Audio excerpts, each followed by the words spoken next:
ಕ್ಷೇತ್ರದ ಜನಪ್ರಿಯ ಸಂಸದರು ಭಾರತೀಯ ಜನತಾ ಪಾರ್ಟಿ ಮತ್ತು ನಮ್ಮ ಮಿತ್ರ ಪಕ್ಷ ಜಾತ್ಯತೀತ ಜನತಾದಳ NDA ಅಭ್ಯರ್ಥಿಯಾಗಿರ್ತಕ್ಕಂಥ ಉಮೇಶ್ ಜಾಧವ್ ಅವರು ಸಾವಿರಾರು ಬೆಂಬಲಿಗರಿಗೆ ಮೆರವಣಿಗೆಯಲ್ಲಿ ಬಂದು ಇವತ್ತು ತಮ್ಮ ನಾಮಪತ್ರವನ್ನು ಸಲ್ಲಿಸಿದ್ದಾರೆ.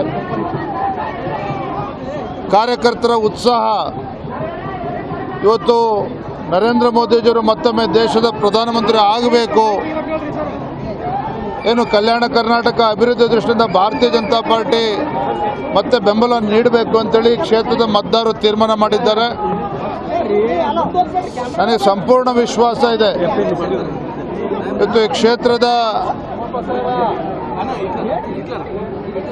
ಸಂಸದರಾಗಿರ್ತಕ್ಕಂಥ ಉಮೇಶ್ ಜಾಧವ್ ಅವರು ಈ ಒಂದು ಮುಂದಿನ ಲೋಕಸಭಾ ಚುನಾವಣೆಯಲ್ಲಿ 3 ಲಕ್ಷಕ್ಕೂ ಹೆಚ್ಚು ಅಂತರದಲ್ಲಿ ಅವರು ವಿಜಯಶಾಲಿಯಾಗಿ ಬರ್ತಾರೆ. ನಮ್ಮ ಕಾರ್ಯಕರ್ತರು ಆ ನಿಟ್ಟಿನಲ್ಲಿ ಸಂಪೂರ್ಣವಾಗಿ ಹಗಲು ರಾತ್ರಿ BJP ಮತ್ತು JDS ಪಕ್ಷ ಒಟ್ಟಾಗಿ ಒಂದಾಗಿ ಅವರ ವಿಜಯಕ್ಕೊಂದು ಶ್ರಮನ ಹಾಕ್ತಾರೆ ಅನ್ನೋ ವಿಶ್ವಾಸ ನಮ್ಗೆ ಸಂಪೂರ್ಣವಾಗಿದೆ. ಅದನ್ನೇ ಸರಿ ಮಾಡೋಕ್ಕೋಸ್ಕರ ಬಂದಿದ್ದೀನಿ, ಸರಿ ಮಾಡ್ತಾ ಇದ್ದೀನಿ.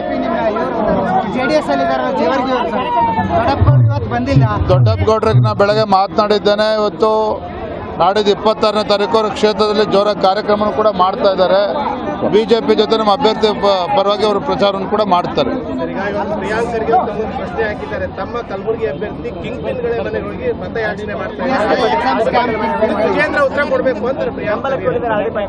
ಕಿಂಗ್ ಪಿನ್ ಮಂತ್ರಿಗಳು ಫಸ್ಟ್ ಉತ್ತರ ಕೊಡಲಿ.